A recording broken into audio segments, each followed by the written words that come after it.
আপনি কি জানেন রাধারানী কেন শ্রীকৃষ্ণের আগে ইচ্ছামৃত্যু চেয়েছিলেন? যখন রাধারানী জানতে পারলেন গান্ধারীর অভিশাপে কৃষ্ণের মৃত্যু অবধারিত, তখন তিনি গভীরভাবে ভেঙে পড়লেন। তিনি ভাবলেন যে জীবনের উদ্দেশ্যই কৃষ্ণ, তারপর আমি কিভাবে বাঁচব?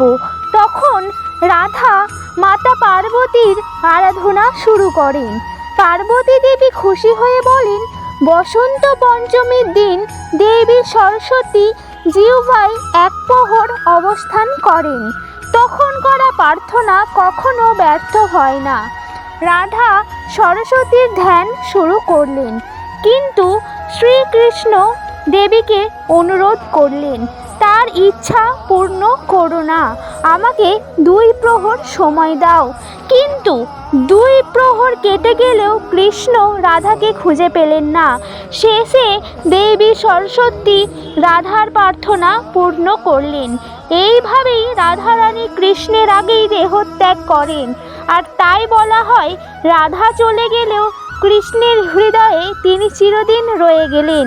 যদি সত্যিই রাধারানীর ওপর বিশ্বাস থাকে, তাহলে ভিডিওটি লাইক ও সাবস্ক্রাইব করুন।